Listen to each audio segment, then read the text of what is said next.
Oh yeah, okay. It gives me permission. Okay, ready to rock. Great. Okay, so hello everybody, welcome to our final presentation of the day for JYI's second annual conference. And this presentation is going to be a real treat. It's being presented by Dr. Karl, who I could go all day with about all his achievements and the work that he's done. But for this presentation today, he'll be passing on some advice, tips and tricks, and just general knowledge about how to communicate science and communicating science to the layman and scientific communication in general. And for us undergraduates, this is going to be super useful, of course. Finally, my name is Puneet Trivedi, and I'm the Chief Development Officer here at JYI. And JYI is a undergraduate-run journal for undergraduate research. And our mission is really just to improve scientific communication, research, publication, all of that stuff, all to do with undergraduates.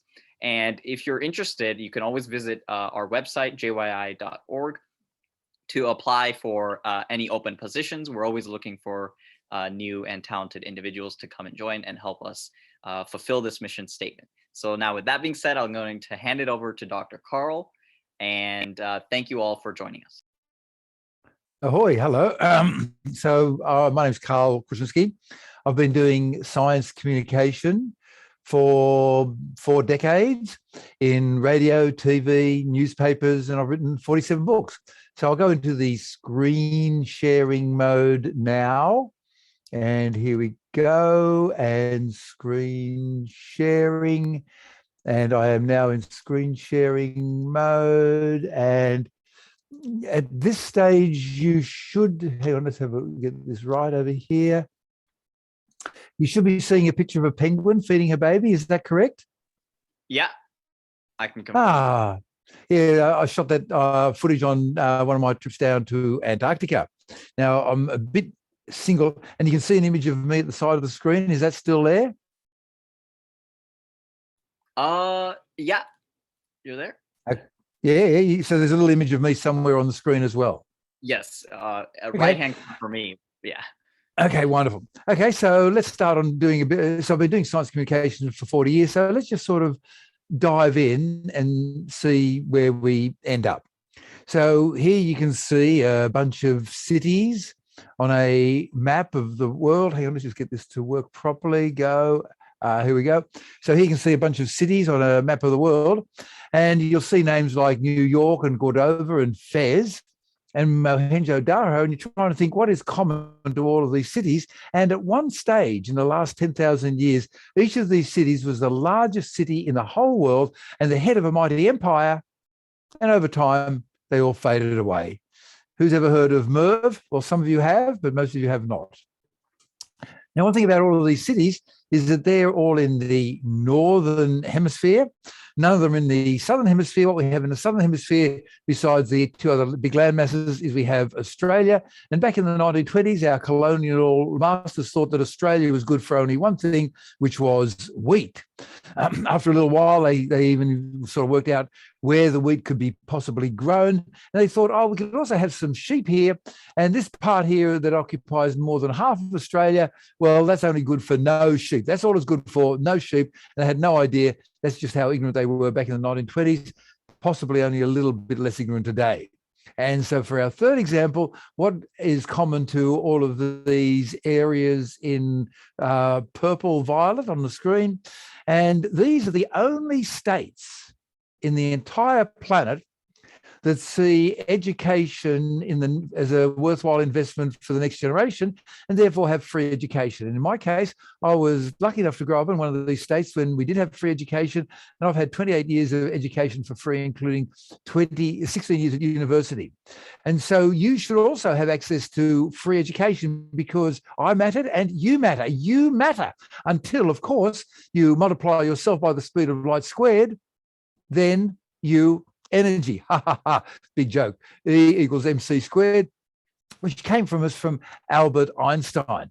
And he made very many wonderful predictions. And one of them was that you should be able to pick up gravitational waves when objects accelerate very rapidly.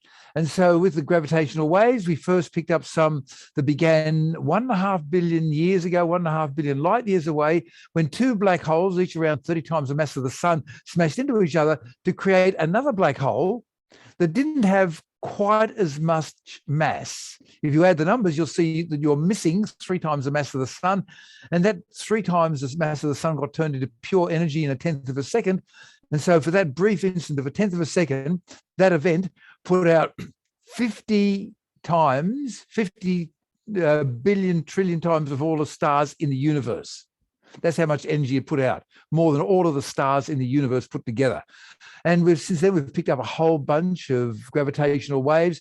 And when the gravitational wave comes rippling through the Earth ripples not just merely left and right and up and down, but also backwards and forwards. And also, because time is part of the continuum, we have time varying as well. And the way that we measure this is we get a big fat laser and we run it along 2 paths, and then the light comes back and lands on a detector. And we've arranged it so the hills of one wave coincide with the valleys of another wave, and you end up with no signal on the detector. So most of the time you're measuring nothing. We've got a few of these detectors scattered around the planet, gravitational wave detectors. But when a gravitational wave comes rippling through the planet, it changes one of these arms, and the hills and the valleys are no longer aligned up, and we suddenly get a signal. And so how much does it distort the Earth by? Well, the Earth is pretty big, and it changes the diameter of the Earth by 2.5 times, 1,000th of a millionth of a millionth of a meter, which is around 2.5 times the diameter of a proton. So when that gravitational wave came through in 1915, it changed the diameter of the Earth by 2.5 times the diameter of a proton.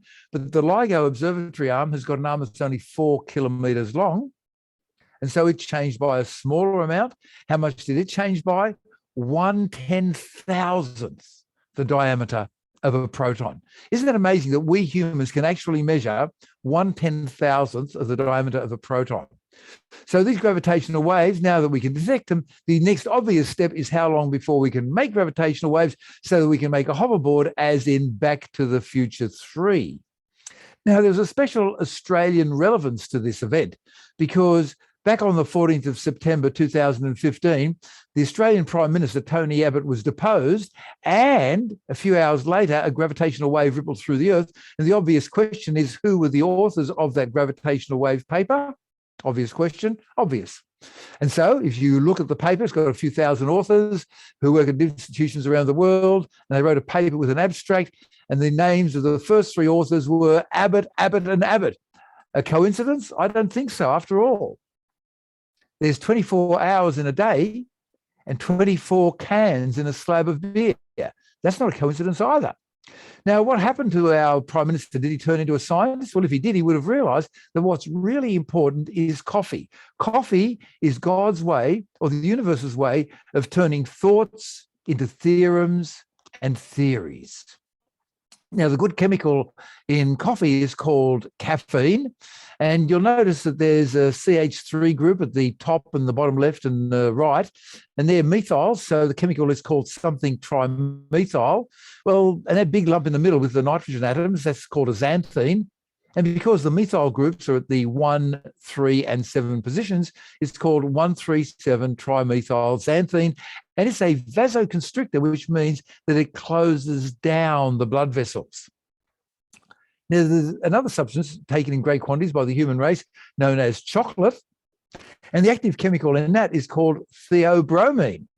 Theo, as in theology, God, bromine to drink of the gods. And you'll notice that it looks remarkably similar to the caffeine molecule, except it's missing one of the methyl groups. It's only got 2 methyl groups, and so it's 3,7-dimethyl-xanthine, and it's a vasodilator, which means that it opens up the blood vessels. And now suddenly it all begins to make sense. Caffeine increases your blood pressure, whereas chocolate reduces your blood pressure. And now we have the answer to the problem that has bothered the philosophers for thousands of years. And the answer to the question is yes. Number one, God does exist. And secondly, if she does exist, she wants you to have chocolate whenever you have coffee. But have any of you ever gone through the situation of saying, well, it's the holidays are coming. I think I'll try and get healthy. You know what? I think I'll give up coffee. Should you do that? Well, probably not. In fact, the exact opposite. It turns out that caffeine improves your life expectancy and the outcome if you have liver disease or type 2 diabetes or prostate cancer, as every male over the age of 25 has, or improves your situation with heart disease and oral and skin cancers. But one thing about all of these results, these benefits to caffeine, is that they are based purely on observational studies. Observational studies like the American Nurses Study, where you look at 1/3 of a million nurses for 1/3 of a century. And then things bubble to the surface, like if you are a woman and of color and poor, you'll die sooner than if you're a man and white and wealthy.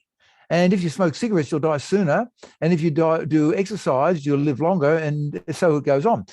But that's based only on observational studies, not the proper randomized double-blind, which we know is a standard, as you see, for example, in papers in Nature magazine or Nature Medicine. And so let me quote this fine paper called A Chronic Low Dose of Delta-9 tetrahydrocannabinol Restores Cognitive Function in Old Mice.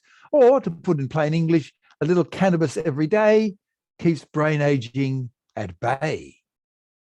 Marijuana may boost rather than dull the elderly brain, or to be more specific and accurate, marijuana improves memory in old mice. That's what this paper is about. And what they did was get a bunch of mice of different ages, young, mature and old, 2 months, 12 months and 18 months, and then put a little pump in their tummy in the peritoneal cavity and infuse salt water. And the salt water was either salt water with only salt water or salt water with cannabis. And they did this for a long time, in a little mouse's life, a month. And the old mice, well, blow me down, they reverted in terms of their memory and learning function back to the stage of young mice. Whereas the young mice, mate, they're off their faces. That's an Australian term, off their faces. So how come we have this situation that marijuana acts on humans? How come that something that comes from a plant acts on you and me, which are made of meat? And the answer is, it's a coincidence. Here's one. Consider the little poppy plant, little purple plant growing in Turkey, and it puts out opiates. And why does it work on humans? Because we humans, we make our own endorphins. Look at that word, endorphins.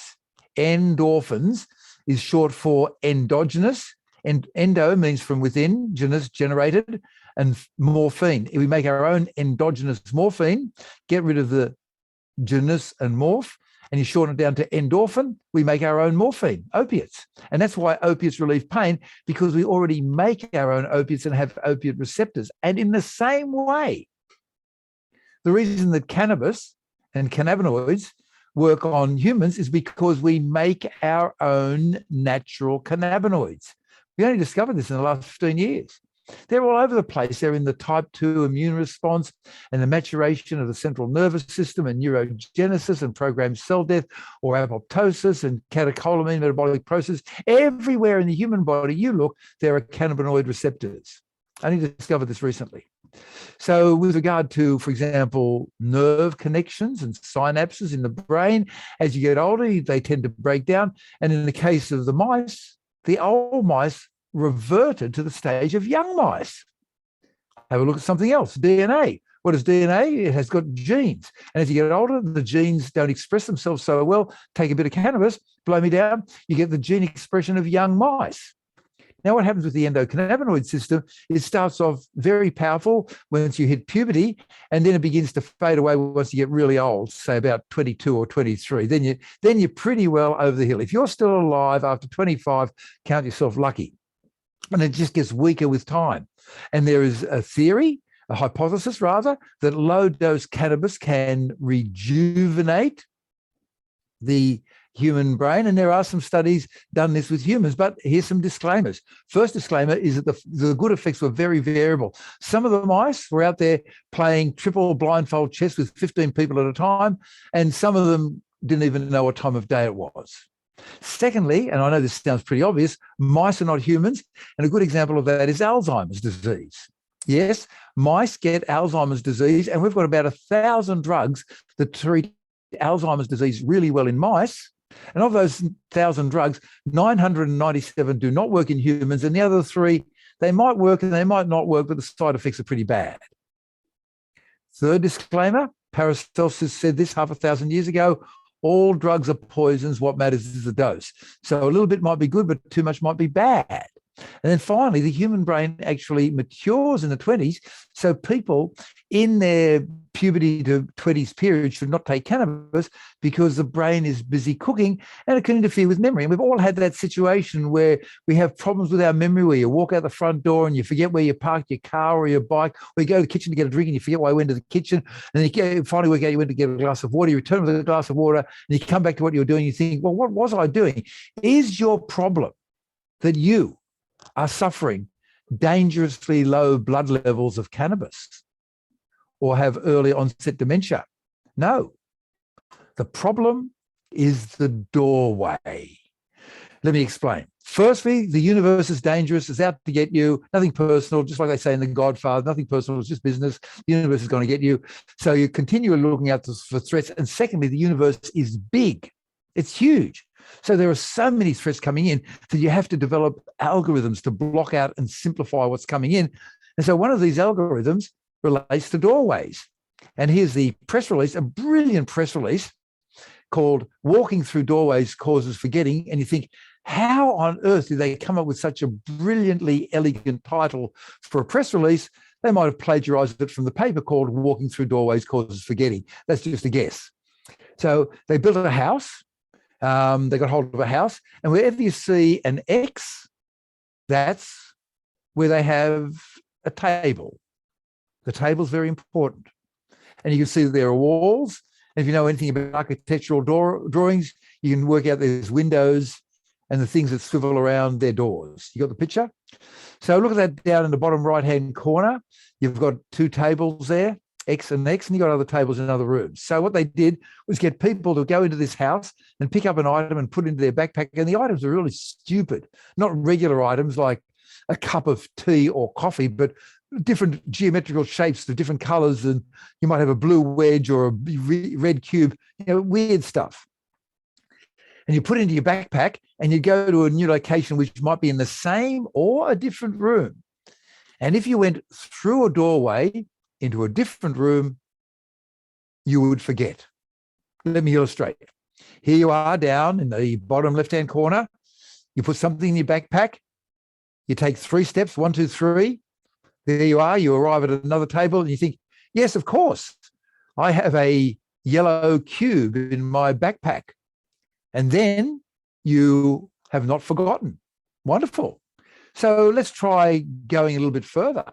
Let's put something in your backpack and go through a doorway into another room. Oh my God, you forget. But why did you forget?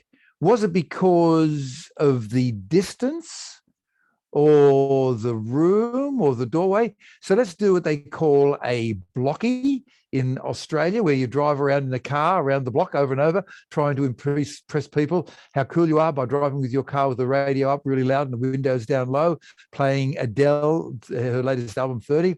And then you go and you do a blockie, blow me down, you still forget, even though you're in the same room and you've gone through 2 doorways. Try again, just stay in the same room, don't go through a doorway, you don't forget. Pretty obvious, going through doorways makes you forget. Why does the doorway wipe your memory? And the answer is survival. You see, we humans evolved in the jungles.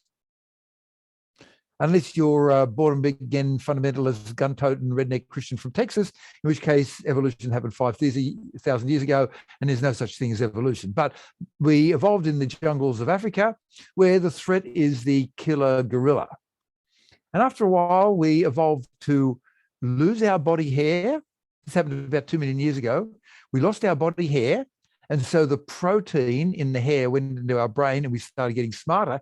And we also mutated to be able to walk on our back legs. And so we went onto the open plains where suddenly, this is 2 million years ago, the threat is the lion. And if you're still thinking about the killer gorilla, you're not going to notice that flash of khaki in the undergrowth, which could be a lion, and you could get killed.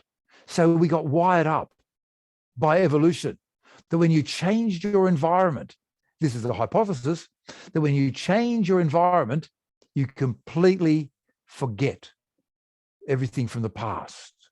So you go into the kitchen and automatically your brain starts behaving like John Wick, and you're scanning the room looking for a threat from the killer dishwasher, the killer microwave oven, and the killer sink. And you finally scan the room and the room is safe. And then you're in the room and then you think, why am I here in the room?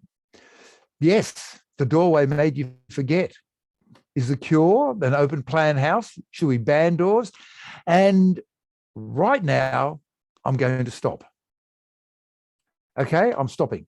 Can you still hear me there? Okay, everybody? Yeah, I can hear you. You're good, Dr. Karl. Okay, so let's just go through what I did. So the first thing is that you have to know your tools. You have to know your audio. So I'm wearing a microphone on my face, close to my mouth, instead of shouting at the computer microphone, which is too far away and gives a terrible sound. And I've got lights in front of me to the left and the right and above. Remember the 3 rules of lighting: back, spot, fill. You have a backlight, which shines around on the back of your head to give you a bit of a glow. And if you've got long hair, you can put a wind machine in so it looks like you're riding a horse. And then you have a fill light at the front and a couple of spotlights. You've got to look good. You've got to prepare yourself. You've got to be professional, okay? You're either an amateur or you're a professional. You've got to know your tools. And then before I'm setting up at any gig, these are my setup slides. And I also have music in there.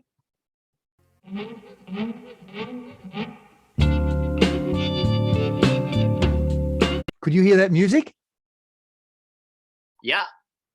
Yeah. Do you recognize it? I actually did not.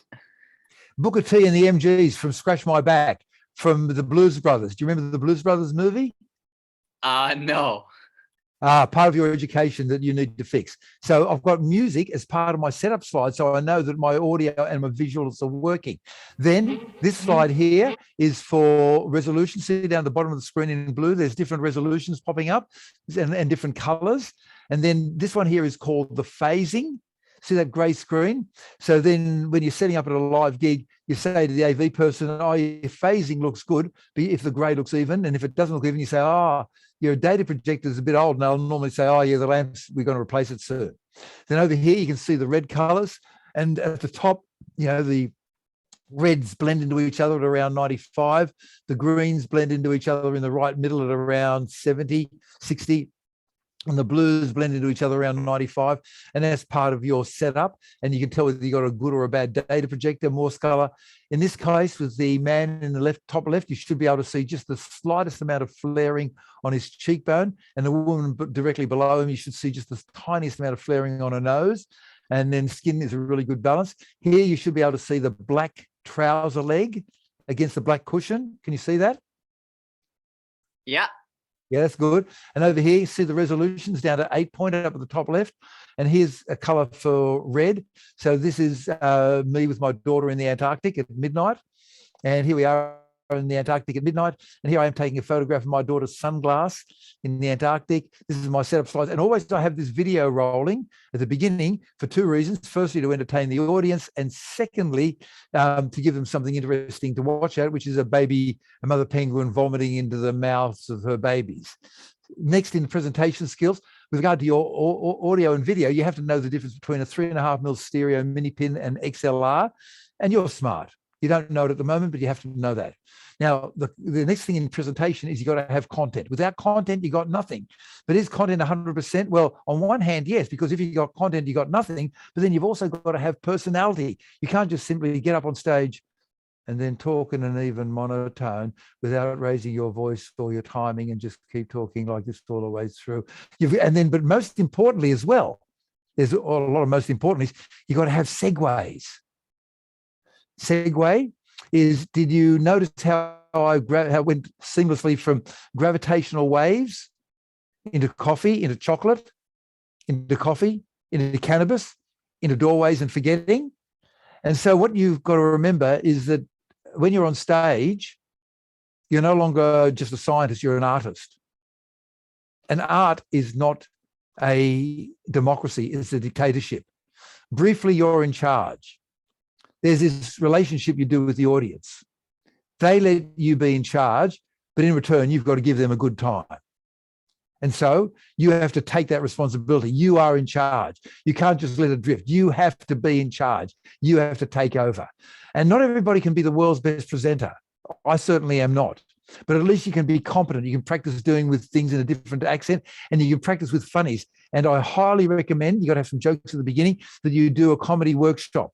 Are you familiar with the rule of threes? Have you heard the rule of threes? I have not. That's an essential part of comedy. So there's always three people that walk into a pub. There's an Irishman, a Canadian, and an Australian. And you set it up with the first one, you build a tension with the second person, and you resolve it with the third person, then you go on to another joke. So do a comedy workshop. One person I highly recommend, he travels the world, is Steve Poltz. Follow him. He's the best stage performer I've ever come across. And another thing to do is also to plagiarize. Plagiarize, let nobody else's work evade your eyes if you want to get some funnies. So the Annals of Improbable Research is a very good place to go plagiarizing stuff. So an example, think about the concept of the colon, and here's the colon. And it's been recently proven to be very important in our society. So think about doing a scientific paper, and the scientific paper is called Women's Use of Aspirin. And you think, well, I've written a paper called Women's Use of Aspirin. How come it didn't get published a lot and get lots of interest? Because you left out the colon. But if you have something short and snappy like sex and drugs, colon, women's use of aspirin, your paper will be referred to much more frequently than if not. But unfortunately, when we first discovered this in the 1970s, even by the late 1990s, we were still in the situation where, and even today, where only 40% of papers have a colon in the title. So whenever you write your next paper, make sure you have a colon in the title. So usually I translate or plagiarize other people's work, but occasionally I do my own research, which got incredible coverage. And it was to do with, why do I get belly button fluff and why is it almost always blue? And I got a huge prize, not the boring old Nobel Prize, which you get $1 million and respect and honor, but rather the Ig Nobel Prize, where you get a set of wind-up red chattering teeth on a stick. And here it was. And that was my Ig Nobel Prize for 2002. And I got given this prize by a genuine Nobel Prize winner. And you can see on a bit of paper that they gave me where it says 2002 Ig Nobel Prize, they managed to misspell the word interdisciplinary and leave out the L. And over here, you can see that there's Isaac Newton falling over. And down at the bottom, it says, as witnessed, sworn to, and or even noticed by other real Nobel Prize winners. Yeah, even noticed. So it's a very highly regarded prize. So why do you get belly button fluff? Well, somebody rang into one of my mini radio shows and said, why do I get belly button fluff and why is it almost always blue? And I said the exact honest truth. I have no idea. I'll go looking. And I went looking, and eventually I found an article in the British Medical Journal of August 1984, which didn't give an answer, but did say that in the same way that all roads lead to Rome, so abdominal body hair tends towards the umbilicus, towards Rome, and there's a hairy abdomen, and as you can see, all the hair tends towards the middle. And so I came up and said, well, all I know is that on the abdomen, the hair sort of points towards the belly button. That's all I got. And then about 3 months later, I got a phone call from Doug, who worked at the Soft Bottom Research Centre.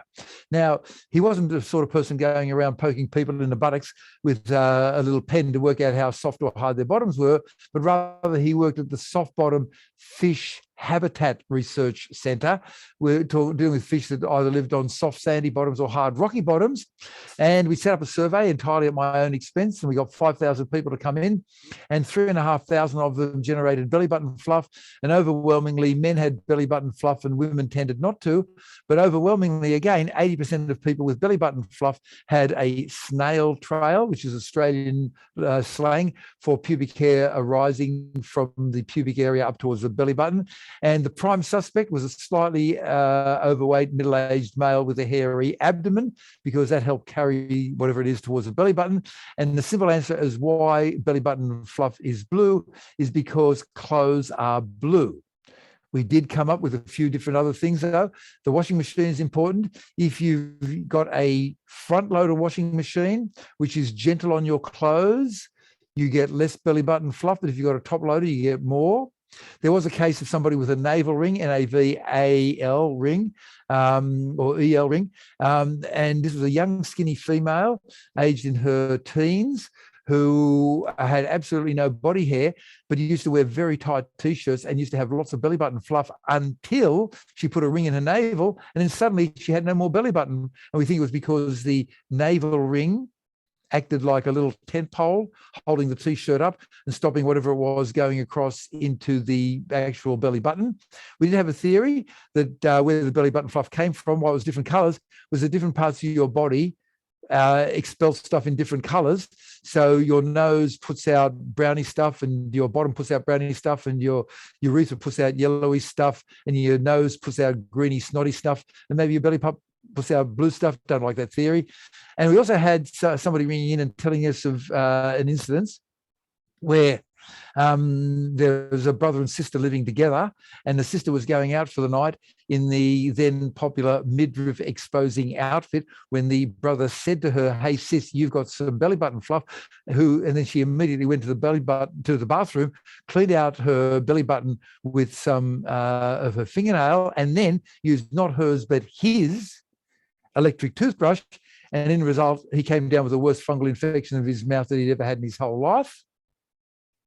Knowing, however, the belly button fluff was in fact a potential biohazard, we then gathered samples of belly button fluff from around the world, small ones and then large ones. And then we looked at it under an electron microscope. And here is some incredibly important advice for your future careers. Never forget this. Anything, no matter how boring, always looks better under an electron microscope. So we took an electron micrograph of it, and we saw that belly button fluff was made up of fibers of clothing and hair held together by dead skin cells. And for that, we got the Ig Nobel Prize. And you're saying, well, what use is this research? Well, we don't know. It takes time. So look at this photo by the Hubble Space Telescope, where you can see an arrow pointing to an isolated neutron star, and you think, well, that's pretty boring. But the technology that was developed, software that was developed to be able to pick up that grey fuzzy dot against the grey background, that is now being used to find cancerous lumps in otherwise normal female breasts. So who knows where the technology will lead you. Getting back to presentation skills, another thing to do when you're doing any story is to have a hook. You've got to have a hook that the news editors and the subbies will understand. Now, if you don't know how a newspaper works, go and spend a day at a newspaper, and what you have is journalists, and then the journalists write the stories, and then the journalists hand the stories over to an editor who then edits the story, and then the editors then hand the story over to a sub-editor who then fits it onto the page. The sub-editor wants a hook. They want a headline. They want an outrageous pun. They also want some pretty pictures. So they're the people that you're writing for. And so when you're dealing with Nature or Science or the New York Times, remember with the New York Times, it's important, by the way, that you have to be on the right-hand page, on the front page, and above the fold. You'll get there. Don't worry about it. But then with regard to getting a hook, think about the planet, the moon Titan. The moon Titan, and we're talking here about the concept of a hook. So Titan is a moon going around the ringed planet sat it, and there was research, and we sent something out to see it, and it went looking, and it spent a long time in space, and it went out looking for it, and it finally landed, and we didn't know what the site would look like, whether it would be hard or soft or sludgy or anything, or a lake of liquid hydrocarbons. And it was a weird sort of thing that the spacecraft came down on a parachute and then landed on a surface that was stiff, and then it broke through into something soft. And there were thousands of scientists talking about this. And one of the junior PhD students, not a full PhD, didn't have a PhD, one of the PhD doctorate students said, the surface is just like creme brulee. And that was a person who got interviewed by the media around the whole world. Creme brulee. What a great hook to describe the surface of Titan. So always be on the lookout for a hook. And remember, spend $500 and go and do a 3-day comedy course. Now, I'll finish off with this example of Daniel Huber, who now works for NASA. And he came to see me for me to train him in presentation skills. He came with 5 slides. Oh, God, these slides, man, they just sucked. Slide number 1. What a mess. Writing too small to see. Sans serif fonts. Slide number 2. What the heck is all this about? Slide number 3. Something underlined. Slide number 4. Finally, we get his name. Slide number 5. That was it. What a dumb thing. So I ran him through 4 iterations, and we split his slides up into 12 slides. And then he won a prize, $500 at the Australian Institute of Physics, and my cut was a box of chocolates. So it started off firstly with a sans serif font. No, you got to have serifs. See those little bumpy things? Serifs are what you, in a font, give you the difference between a capital I and a lowercase l. Otherwise, you can't tell the difference. And what you're doing as a science communicator is you want to make it easy for your audience. You don't want your audience, when they're looking at this side and it says, what causes stellar oscillations? When they're looking at the word stellar, is that L or is that a capital I? You want them to know instantly. So we go through, so we've broken into 12 slides. And then we're talking here about a convective zone. And then here's a picture of a pot. Okay. And now we see the waves and we're beginning to explain it. And the waves are bouncing around, inside the star. Okay. So astronomers, now we've got the writing big enough to see. And we're talking about that's been written about in different journals and even great journals. And they sound like music or something. And finally, they got printed in the world's most prestigious magazine, not just Nature, but something even better, Death and Taxes magazine. And that's the end of the joke. And he was working for this organization here. So at this stage here, I'll just go for one bit more. My input, this is what I read. This is where I get all the information I read, including Australian Vegetable, great magazine, and the Master Electrician. And the output, well, you've got to remember that a story has got a beginning and a middle and an end. And also, you've got to have facts, not opinions. You've got to, but the facts can't be just facts. They've got to be in a story. Let me give you an example of a story involving Kim Kardashian. So imagine that I give you 1,000 words in alphabetical order. And I say, give me those 1,000 words back. Can you do it? No. But suppose I tell you those 1,000 words in a story. So what happened a few weeks ago, we woke up in the middle of the night because there was some banging at the front door. And I went down, and who should be there but Kim Kardashian? I looked out the front, there was a big limo idling away, and Kim was saying, hey, Dr. Karl, look, come grab your passport, bring your wife with you, Mary. I've got a special surprise for you, bring your passport.